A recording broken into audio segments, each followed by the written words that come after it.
Wow, we made it to Planet Spiral Review. That was quite a journey. Let's explore. So, when we're planning for Spiral Review, here are some questions you may want to ask yourself. What standards will I focus on in this limited time span? What questions will I use to support this review, and where can I find them? When and how will I focus on these standards when I still have new content to teach? I know that goes through our mind a lot. And how can I easily collect student data? Let's see. So, what do we have here? This is a calendar that shows the last week of March and the month of April. Within each day, you'll see focus standard. That means I suggested what standard you should focus on for the remainder of March and April. Now, how did I determine which standards to focus on? Let's take a look. What you see here is a screenshot taken from the Educator's Guide. And within this screenshot, you'll notice that all of the standards are broken up into three categories: major clusters, which are listed in green, supporting clusters in blue, and additional clusters in yellow. When creating the calendar, I decided to use the standards that fell within the green section. So as you can see, we have ratios and proportional reasoning, we have number sense, and then we're ending it off with expressions and equations right here at the bottom. What you will also see in each day on the calendar is the standard followed by a number. And then you'll also see 2019 exam followed by a number. Let me explain the first part. Where you see just the standard followed by a number, I'm referencing the snapshots that I created, which consist of past New York State exam questions from 2018 and below to the year Common Core began. Let's take a look at that.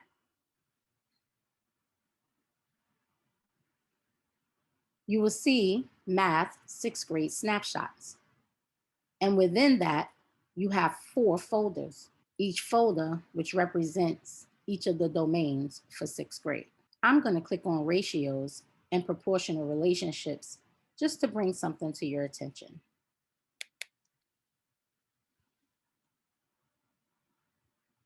You'll notice there's quite a few snapshots here, but let's look at the titles. So for this first one, it says 6RP1.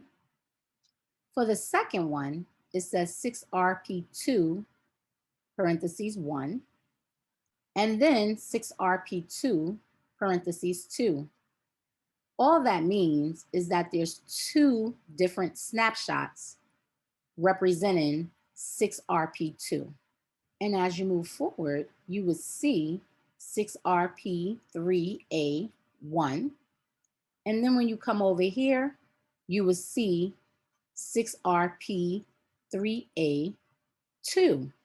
So again, all that means is that there are 2 snapshots containing questions from the state that represents 6RP3A. This is important, and let's see why. Let's take a look at March 24th and March 25th. Snapshot RP21. That means when you go to the snapshots, open up 6RP21 and you'll use question number 1. Let's go to the 25th of March. You'll see the snapshot suggested would be 6RP2, 2, question number 1. Now that I've spoken about the snapshots, let me briefly explain why did I write 2019 exam. That's because the snapshots do not contain the questions from 2019. However, I thought it would be great if you can use the questions from 2019 as your spiral review. You can easily find that by going online and doing a search for the 2019 released questions, and I referenced the question number that can be used. The last thing I want to bring to your attention are the last 2 weeks of April. You'll notice I put a focus standard there, but I did not suggest any snapshots to use, nor did I suggest any 2019 exam questions to use. I did this on purpose. Why? To create collaboration. It would be great if you work with your math team to go through these snapshots and the 2019 exam and determine what questions will I use for my spiral review. I know some of you may be wondering, will I have access to the snapshots? Will I have access to this calendar? Absolutely. And you'll hear me say this more than once as we continue to navigate space.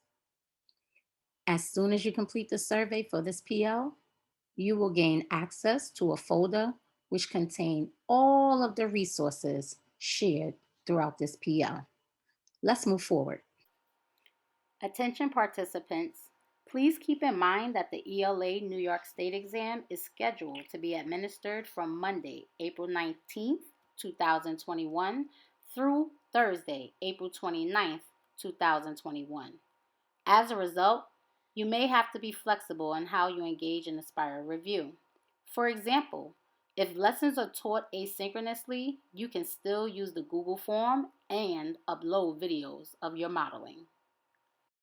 7th grade teachers, you thought I forgot about you. I didn't. This is the 7th grade spiral review plan. It is very similar to the 6th grade spiral review plan. Same concept. Each day, there is a focus standard, and you will see that I'm suggesting what snapshot should be used and what question, as well as what question to use from the 2019 exam. As I've said before, for the last 2 weeks, I put in the standards that you should focus on, but I would love for you to work as a team to figure out what questions you will lift from the snapshots or the 2019 exam. And again, once you complete this survey, you will have access to all of these resources. Let's move forward. 8th grade. Were you sitting there wondering, I hope she did it for 8th grade as well? Yes, I did. Here's your 8th grade spiral review plan. Exactly the same. You have your focus standard. You also have the questions that I'm suggesting that you use from the snapshots and the 2019 exam. And the last 2 weeks only contains the focus standard. Again, work with your team to figure out what questions you would like to use or lift from the snapshots or the 2019 exam. And of course, you will have access to all of these resources once you complete the survey. Okay, let's move forward because I know you may be thinking, when can I actually do this? When and how can you engage in spiral review? Well, you can do this in lieu of the do now, fluency activity, or the opening exercise of a lesson using a Google form. The Google form will be used to collect that data from students. When you do this, you first want to think about allocating time for students to submit their answers. Not too much time and not too little time. And then you want to immediately review after. So let's go to that Google form just to see what I mean. What you will see here is a Google form that was created that I can use for my spiral review. Here's one thing I need you to notice to make it very simple. Make sure you include a section where students have to write their name and make it required. So that way, when you receive the data, you will see the student's name as well. And then put the question that you are going to use within the Google form. You can take a screenshot of the question and input it here. Now, let's talk about timing. You want to make sure you allocate enough time, but not too much time that's going to take away from your current lesson. Let's say about 10 minutes. Allow your students to open this Google form and work on the question for about 3 minutes and submit their answers.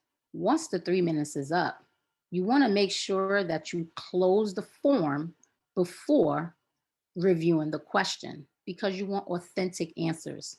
Here's how you do that. You will click on responses. Here, you will see accepting responses. It's purple. That means it's on and it's open. Simply click that button and it says not accepting responses. That means the Google form is closed. At this point in time, spend the next 6 to 7 minutes reviewing the question. Are any of you wondering how can I easily share the Google form with students so that it doesn't take away from the time that we have? Absolutely. It's very simple. What you will want to do is click on send. Then you will want to click on this link icon, shorten the URL so it's not too long, and then click on copy. Once you do that, just go back to your platform that you're using and paste this shortened URL in the chat, and students will gain immediate access to the Google form to answer the questions. Let's go back. Another way you can engage in a spiral review is to embed a question into the exit ticket using a Google form. As usual, you want to allocate time for students to submit their answers before class is over.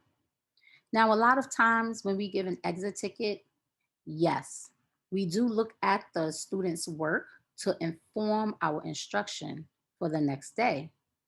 However, many times we don't get a chance to actually go over the questions from the exit ticket.